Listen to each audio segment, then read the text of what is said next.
You know, this is my first video since I revamped my channel, so I'm really excited to present it and I hope it really works out well. And of course, as you can tell by the title, and it's probably why you clicked it, we're going to compare the iPhone XR with the GoPro Hero 7 Black.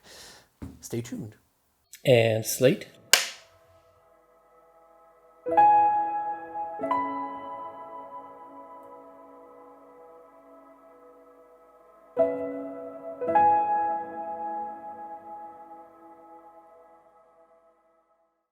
So I'm really curious to see which one is going to perform better.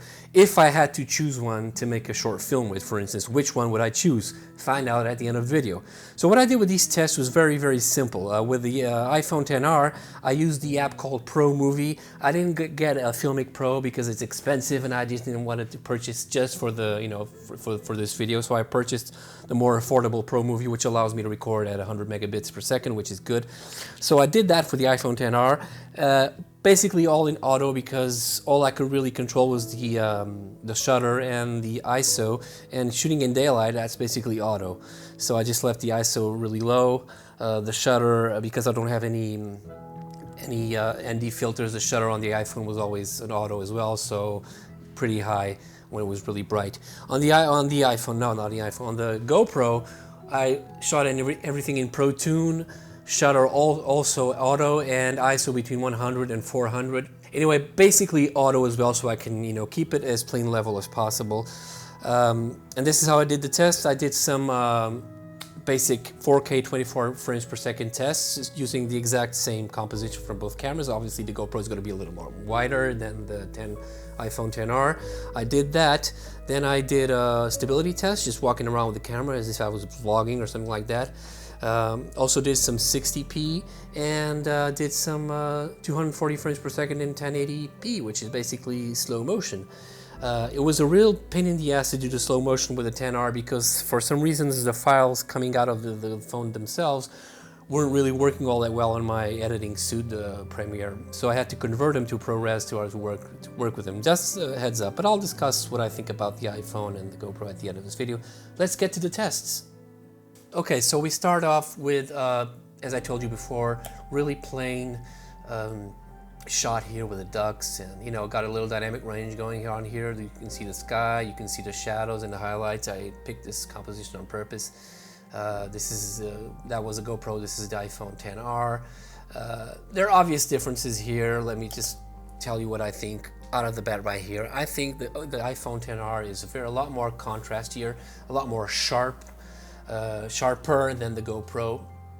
And bear in mind that when doing these tests, I did sharpen a little bit the GoPro to try and keep it as even as possible. I also did some minor grading on the GoPro footage because I shot it in flat profile, so I just adjusted the contrast basically and brought down some levels so it wasn't as flat, to keep things level.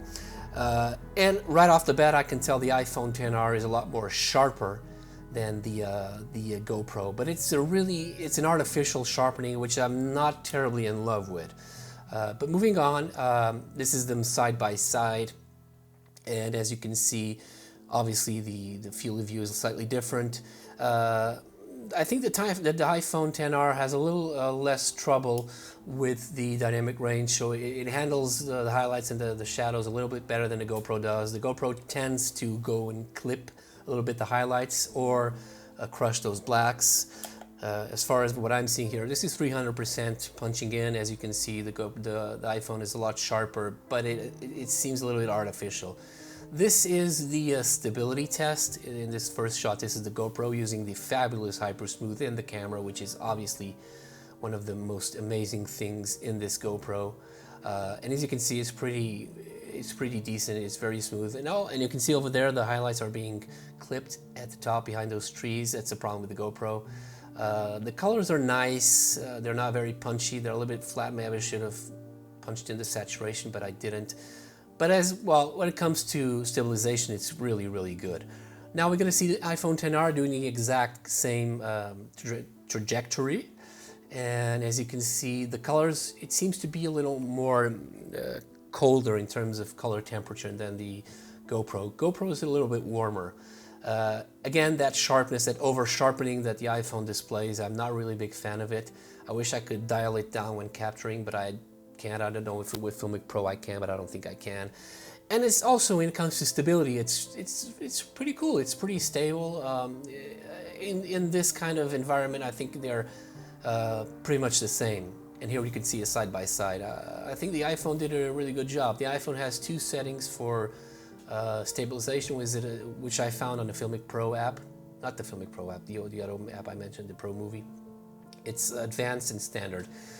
Anything above 30 frames per second, you want to be able to use the advanced, you only be able to use the standard, and it's not very good. But this advanced stabilization is, it's not as smooth as the GoPro. It has some wobbly wibbly over in some places, but it's pretty decent. I mean, it works. And here we are. This is another basically stabilization test. This is me walking. I had the iPhone XR above the GoPro, so I'll be repeating the exact same shot. It looks pretty good. This is the GoPro, obviously super smooth. Again, a little warmer, warmer colors than the iPhone XR. As you can see here, the iPhone XR has a much cooler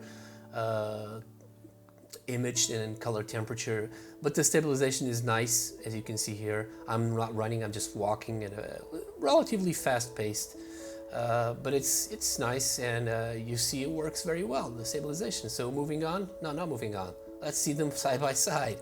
Okay, as you can see here, and you can all obviously tell what I'm talking about. The GoPro is a lot warmer than the iPhone XR.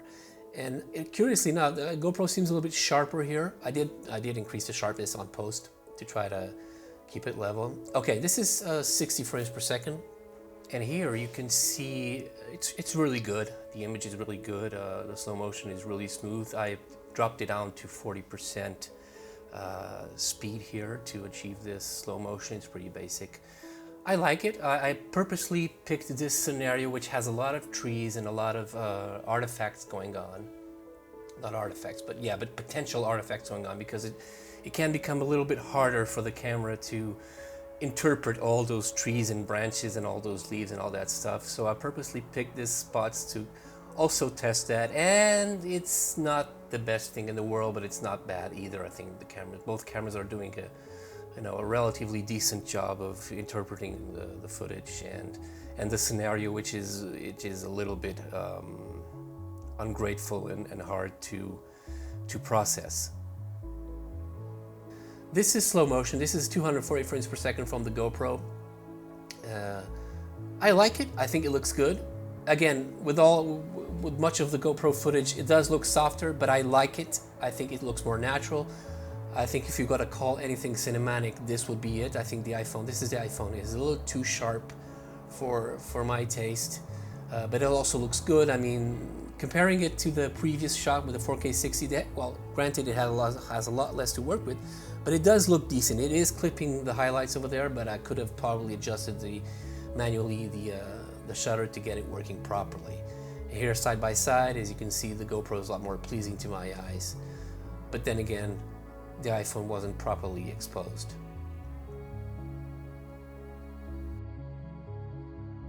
Okay, this is a low light test. This is at 4K 24 frames per second. Both cameras shooting at ISO 400, so take note of that. I did not allow it to go any further because it would just be a messy noise. I did do a little slight adjustment to the GoPro in terms of brightness and contrast, but that's about it. I did not touch the iPhone as much as I didn't touch the iPhone footage in any of these tests in terms of post-production. Both cameras aren't going to do all that well because they both have very tiny sensors, so they're not going to do well in low light. This is probably the best you can get out of these cameras without, pumping up that ISO and not, bringing a ton of noise to your image. This is what I recommend you use up to 400 tops, and try to use your environment to light the scene. Just as I did here, I took a little stroll around my street and used the street lamps to kind of give me some light, and yeah. Okay, so there you have it. Those were the tests I performed. I think I should have performed one more test, which was running with the camera for the stabilization, but I was more interested, to be honest, with the image quality coming out of these two devices. And which one would I pick to shoot a short film with? That is a big question. And I would pick Damn, that's a hard choice, but I think I would go with the GoPro. I could always bump it down to 2.7K and shoot it in linear mode and avoid that fisheye effect that the GoPro has. And I like the softness of the GoPro. It's not over sharpened as the iPhone XR is. And also the workflow of the iPhone XR is a nightmare because the files are really not compatible with Premiere, which is what I use. So I have to, convert them to ProRes or something like that. Basically do a proxy.